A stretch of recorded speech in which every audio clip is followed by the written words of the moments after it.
Be well in all that.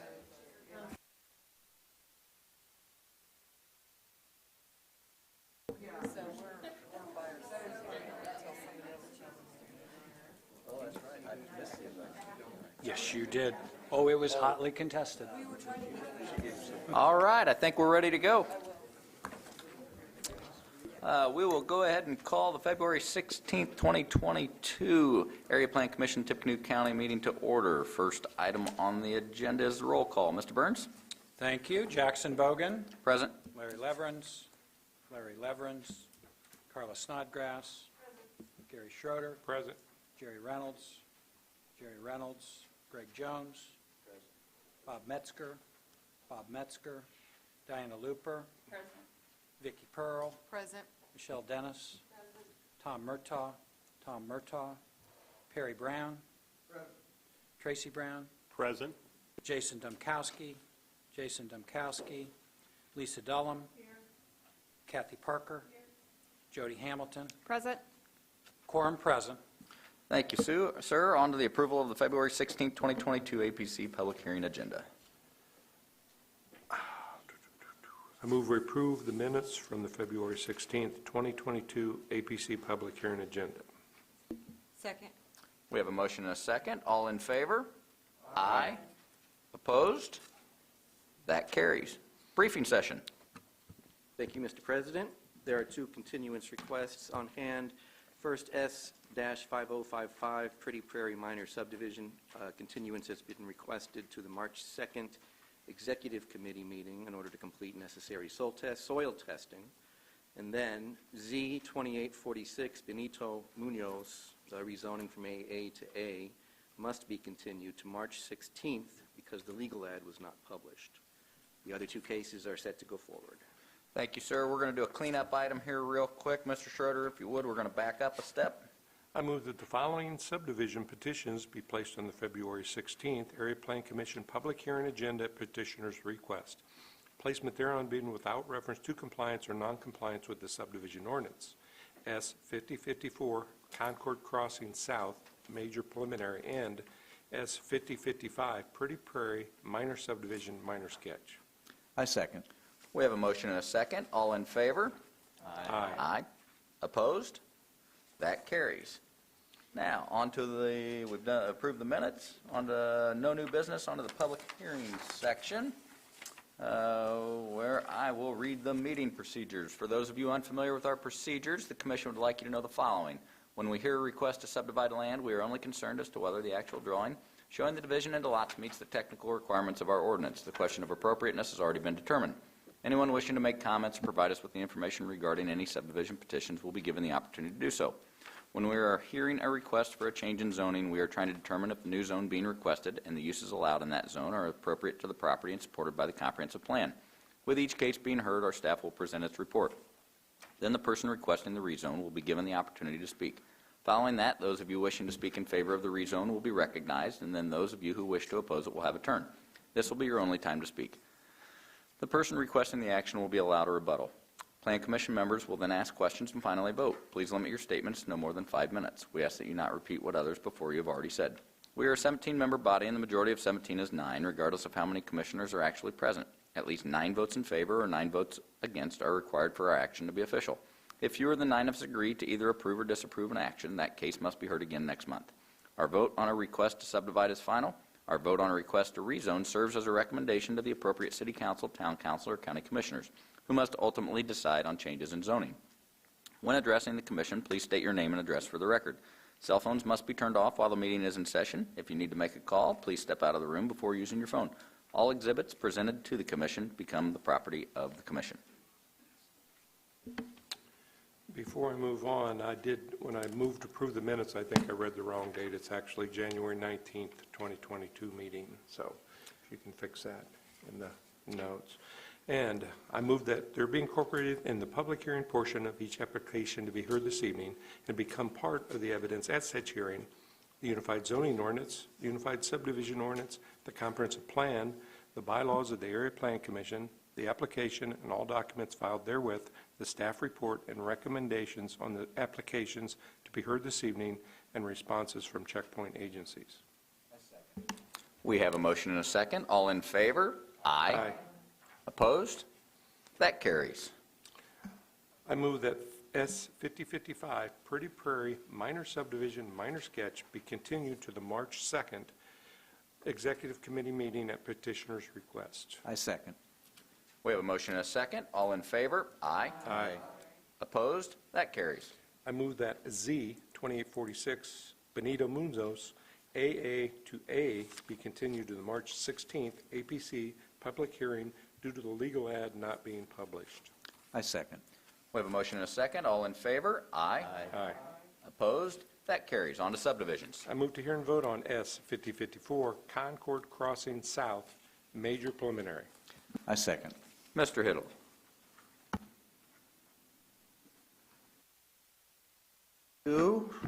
David Hiddle with the Area Plan Commission. This is S 5054. It is a major plat, major preliminary plat petition, and it involves a site that is bounded, it's a bit south of Veterans Memorial Parkway, bounded to the west by Concord Road, to the north by the Kirkpatrick Ditch, and to the south by the Benjamin Crossing subdivision. It's 32 acres. It is zoned R2. It was rezoned to R2 a year ago, about a year ago, and it is currently unimproved, being farmed. This request would allow for eventual development as a duplex development totaling 152 units over those 32 acres. It is obviously zoned appropriately, and the subdivision plans as submitted do meet all subdivision ordinance requirements, except for one. They did get a variance approved by the commissioners, subdivision variance, at the last commissioners meeting, and that allows them to not have to do the usual road improvements, which would be required along Concord Road, right here where you see the cursor. The reason for that, and the Highway Department and the Lafayette Streets Department was supportive of this request, is because they are combined to do a joint road improvement project along Concord, which would eventually create a roundabout right in the middle here, which would provide the entrance to this subdivision. So the variance was approved by the commissioners. Otherwise, it does meet all of the standards of the zoning and subdivision control ordinance, and therefore has staff support. Be happy to answer any questions you might have. Thank you, Mr. Hiddle. Petitioner's representative wishing to speak on this? Good evening, everyone. Tim Balancey with T-Bird Design. Representing the petitioner, Concord Crossing LLC. Brian Ade is here if there are any questions specific to him. From the petitioner standpoint, we agree with all the comments that were made by staff and agree with staff's. One thing I'd like to add is that one of the comments has to do with the floodplain elevations being within 100 feet. We will make all the building pads on the site 2 feet above the base flood elevation instead of just the ones within 100 feet. So that's basically because we have to do that for the drainage ordinance. So I just want to make sure that all the pads will be above the floodplain, not just the ones within 100 feet. So, but if you have any questions, I'm here to answer. Thank you, Mr. Balancey. Any questions from the commission members? Is there anyone in the audience wishing to speak in favor of this petition? Opposition? Very well, then. We have a white ballot for this. Yep. And yes, and a variance to go along with it.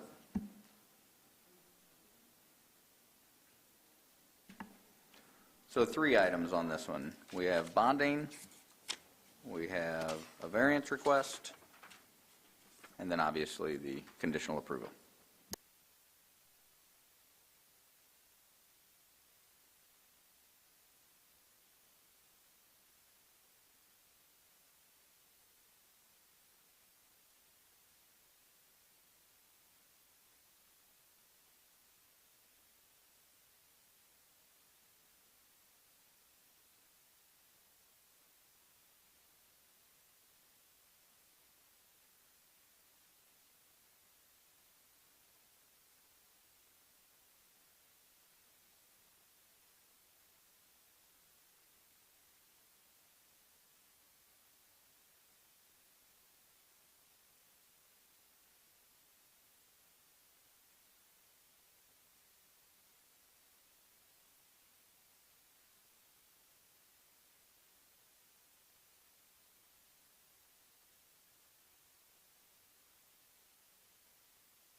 with these being submitted electronically.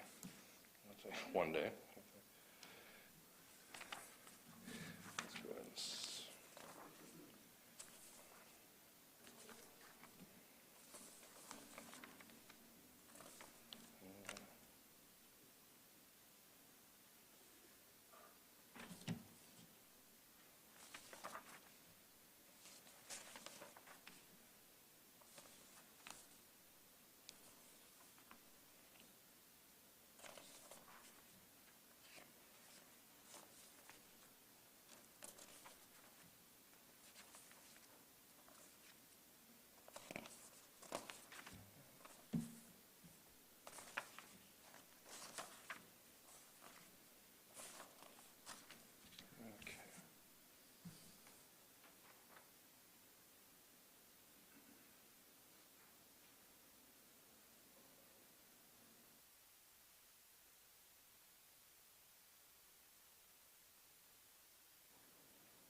Okay.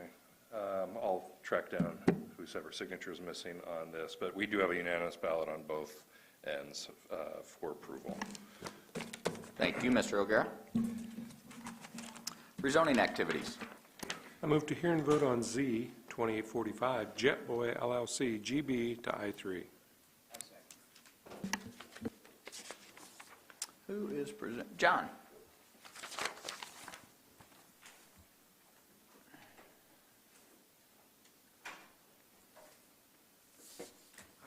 Good evening. Jetboy LLC is requesting a rezoning from GB General Business to I3 Industrial. The site is a 7.8 acre tract here located in Lafayette on Elston Road, and this is known as 600 Elston Road, so this is just east of US 231. The 7.8 acre tract currently has, I'll zoom in here a little bit and you can see, about the 1.5 acres along the front of this property are currently used by Express Air Coach. And the idea is to use also the back part of this property for storage of boats and recreational vehicles. These two businesses would be ran together as one with one office, so no subdivision is needed.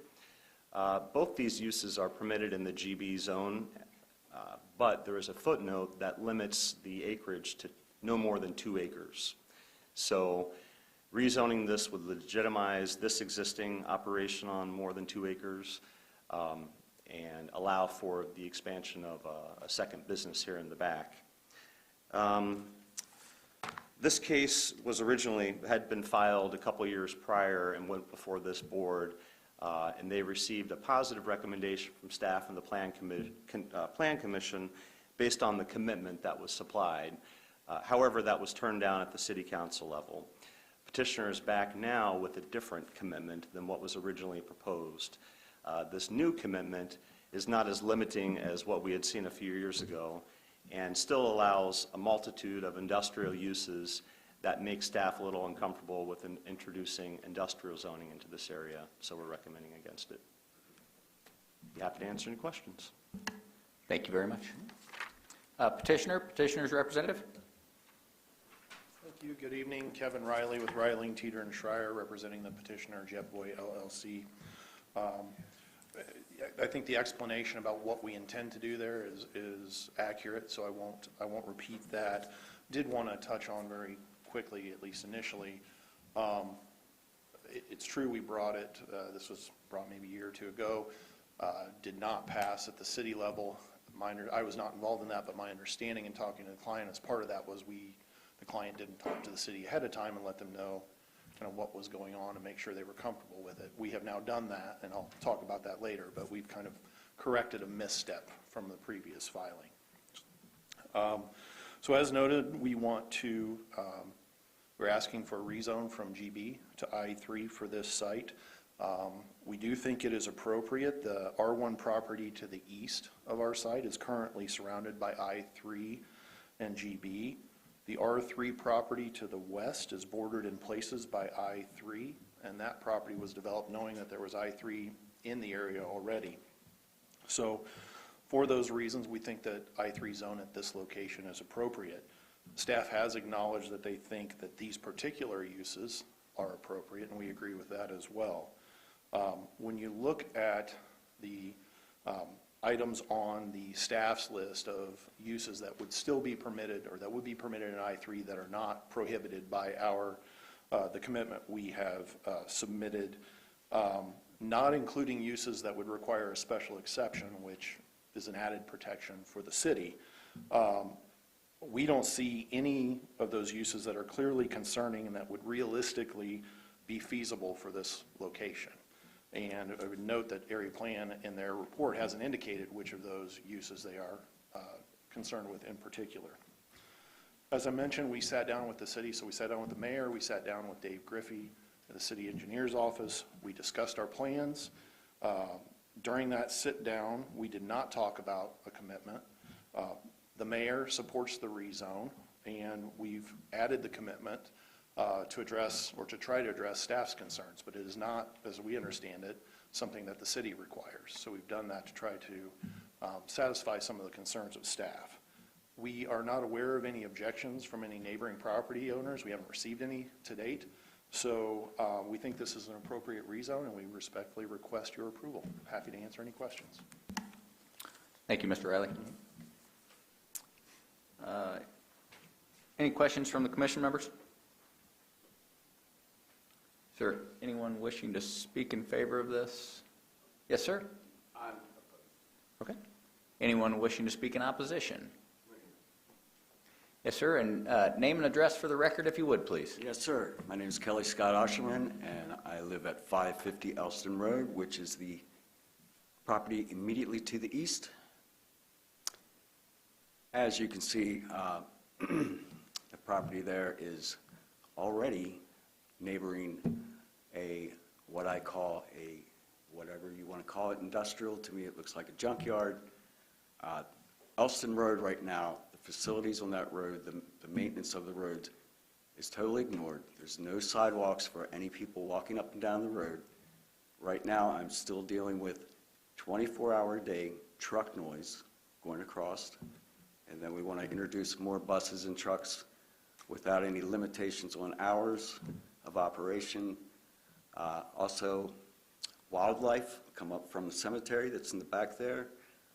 Right now, well, when they built the Overlook Point, probably, I don't know, I saw probably 30 dead coyote back there. I don't know if they were shot, poisoned, or whatever, but the developer apparently decided to get rid of coyotes, and they were left on that property that you see outlined there.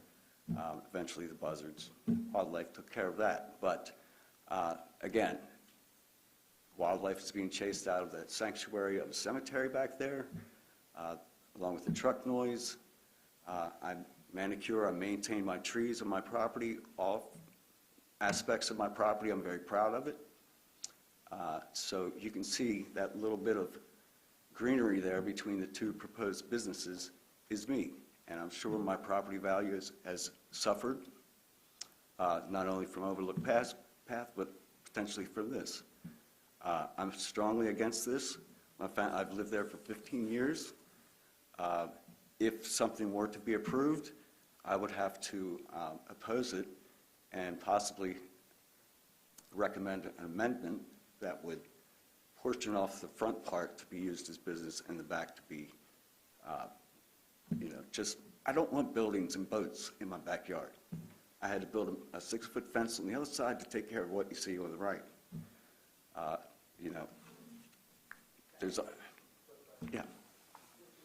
That is my property. If this was approved, I would almost I would demand almost some type of barrier, permanent fence that would be maintained by the property owner. Again, it's just, I moved from Baltimore 15 years ago to find a nice little happy spot for my family. It was a huge, giant move on my part, my family's part. But we found this property 800 miles away, and little did I know, 15 years later, I'd have a major subdivision, apartments, whatever you want to call it, and then coming up on a bus, boat, RV park, as well as what's going to happen down on Beck Lane and Elston. So that's my opposition to it. I might have one more note concerning. Yeah, fencing and limiting commercial buildings beyond my house, basically for my peace and sanctity and way of life. I would like to maintain that, if at all possible. Okay? Thank you. I didn't catch your name. Kelly Scott Osherman. Kelly. Okay. Osherman? Yes. Thank you, Mr. Osherman. Thank you. Question for John. What is the buffer yard requirement between the two? So along the western property line where R3 abuts this site, if it were rezoned, a type C 30 feet in width would be required. So a 30-foot buffer yard along the western property line. The portion of Kelly's land that's zoned R1 would also require a 30-foot buffer yard. The GB, where the house is located, will require a 20-foot buffer yard. And of course, to the north, where there's industrial zoning, there would be no requirement. So the ordinance would require 30-foot on all of the western and a portion of the eastern, and then 20-foot on the remainder of the eastern. So the front portion of the property where the home sits currently is currently sitting in a GB, which would require a 20-foot buffer yard. Correct. Is that what we're saying? Yes. Okay. So if we didn't have the rule in place that limited it to 2 acres, this property would already be conforming? Well, the existing business that's currently located on more than 2 acres, I think, would be conforming. And I'm not sure if that use was established before the requirement and it's legally conforming or not. I don't know that part. I But guess yes, I'm trying to that's understand why there's a limitation on 2 acres in the, Do you want to? There's some expectation that when commercial growth becomes so large that industrial zoning is a better handle of how to deal with it. General business properties generally are not multiple acres like this in this location. So I think the idea was that these types of uses are okay in both commercial and industrial, but for the large-scale ones that take up a lot of land, they're more appropriate on larger tracts that are zoned industrial. Does that make sense? so to clarify, the larger, that it follows the SIC code number to determine that if those would be preferable in larger tracts, or is that across the board? No matter what the SIC code is? It's based on SIC. So not every use is limited to 2 acres only in GB, only some are. I have another question, maybe John or staff. Obviously, this area is kind of in a transition area. We've seen some residential rezoning, some redevelopment there. And maybe you put in the staff report, but your opposition is the I-3 next to the residential, which does seem pretty intense. I think the current use that they're proposing is acceptable, but once that use runs out in 10, 15, how many years, you could have some pretty heavy manufacturing in there, pretty intense operations, which I can see the opposition is just, wish there was another workaround, but you do have I-3 to the north, but along Elston Road, it's more of a less intense Right. zoning, more of a residential flavor. And the commitment that was supplied did not make staff comfortable enough to say what would happen to this property in the future. Some of the uses that could be permitted could be seen as intrusive to the neighbors. Any less, I-1 does not suit their needs, which doesn't allow outside storage, outside I think the manufacturing. outdoor storage is the Is big the issue, component with yeah. the use in the back of RV and boat storage, that would not be admissible in I-1. So I think I-3, being the only one of the 3 industrial districts that allows outdoor storage, that's their only option. Okay, thank you. And then there was a comment made, the city didn't object. I just wonder, is there anyone from the city here that has a comment on that?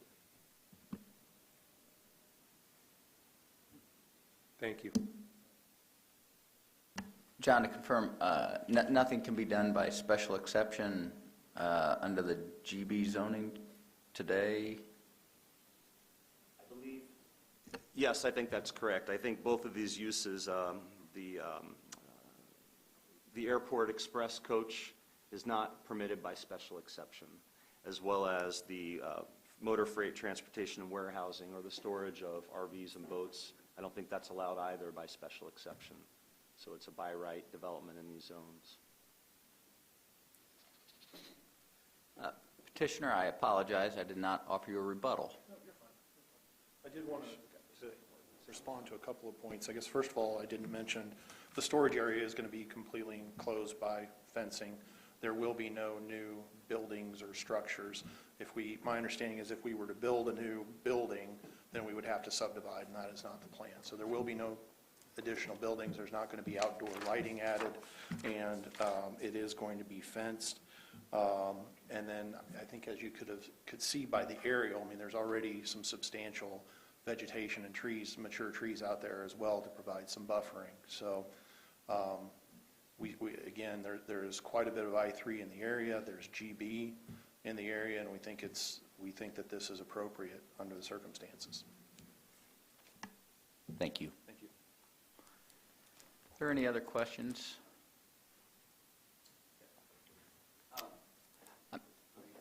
I'm sorry, sir, the time for rebuttal, my apologies, but thank you. That actually clarified a lot of my questions.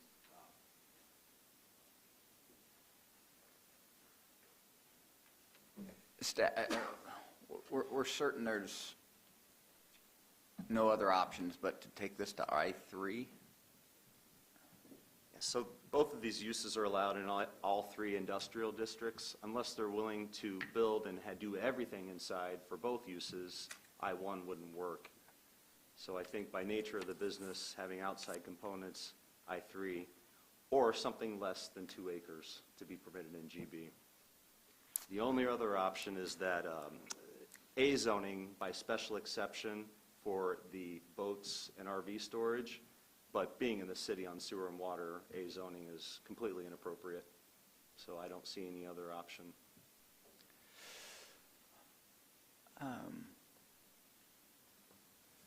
Okay. Any questions? I guess just one final comment. It's just, once again, maybe this use is appropriate as a fill-in until you get your final, maybe a more permanent use there. And I think we approved it last time. City Council turned it down. I'm probably going to vote no, and we'll let the City Council sort it out. If they want to approve it, they can approve it, since we really don't have any comment from them. Thank you. Very well, then with that, we have a yellow ballot.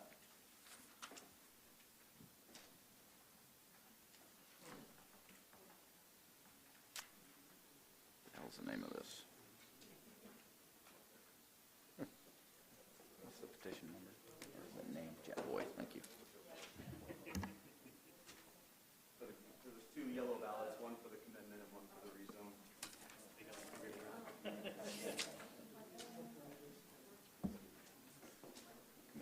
Oh, commitment, I'm sorry. Just for clarification, we do have 2 yellow ballots, and this is accurate. One of them is for commitment, so we would write the same thing, petitioner, and then at the end of that, commitment. And then one would say Jetboy LLC.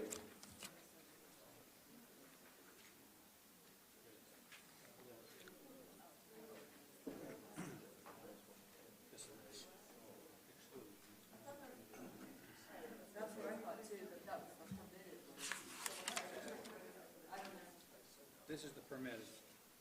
Where is the commitment? Where's the commitment? John?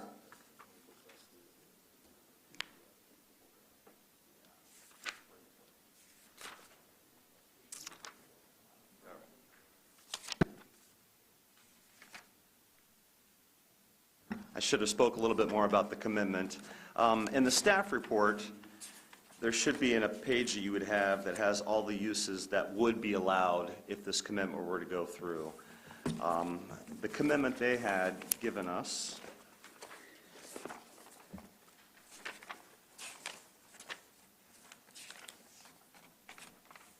has a list of prohibited uses.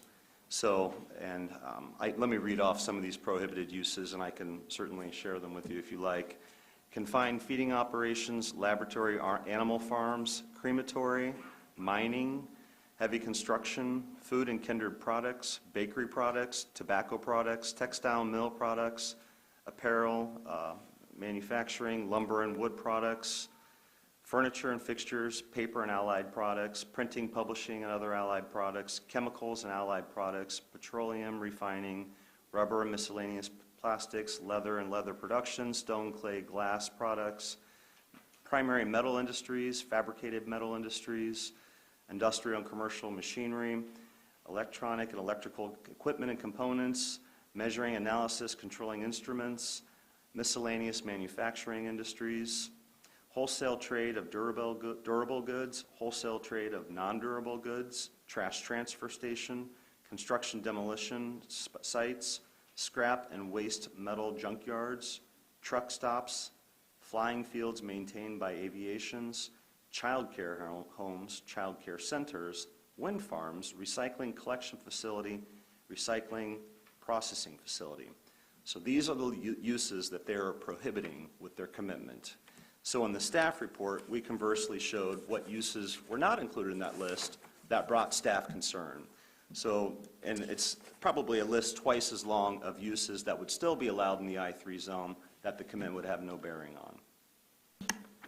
Clarification, so the list in the packet is what would still be allowed? Correct. It's labeled Exhibit A, staff's list of permitted uses. So if everything went forward as proposed, these uses would be permitted with the commitment as proposed. Thank you for the clarification. Sure. We'll give everybody a minute to review that list.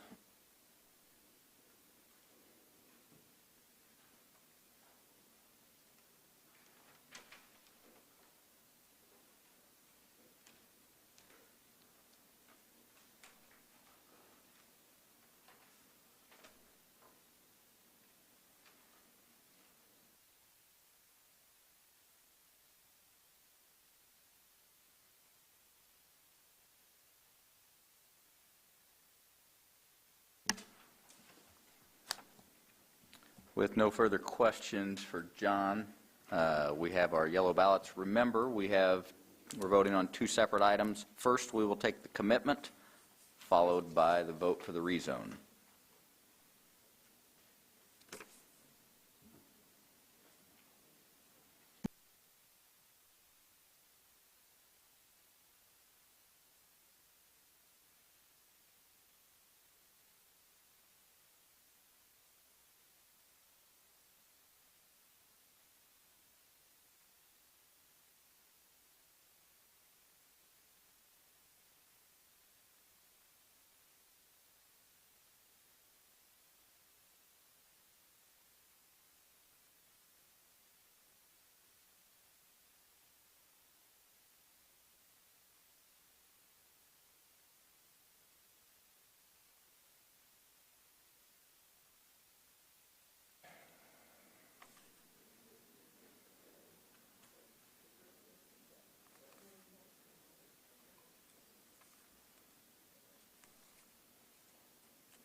Gave me the happy face.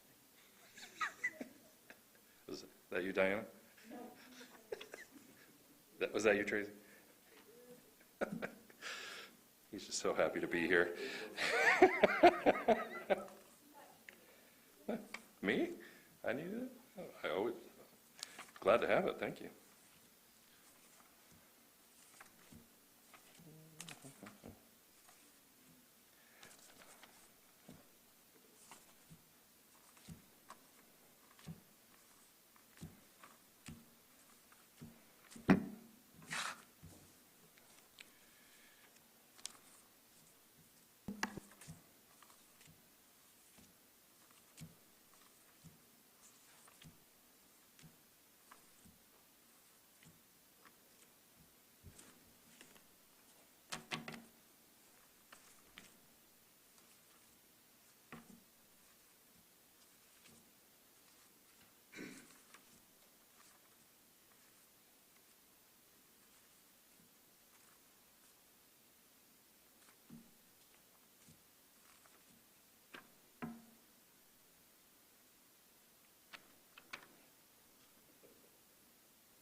Okay, on the rezone.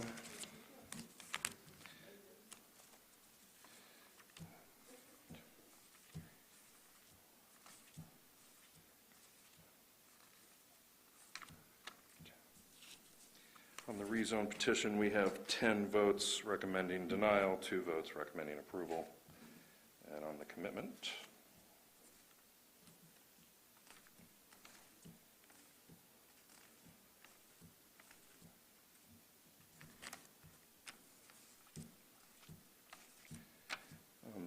we have 8 votes recommending denial, 4 votes recommending approval. So that recommendation of denial will move ahead to City Council.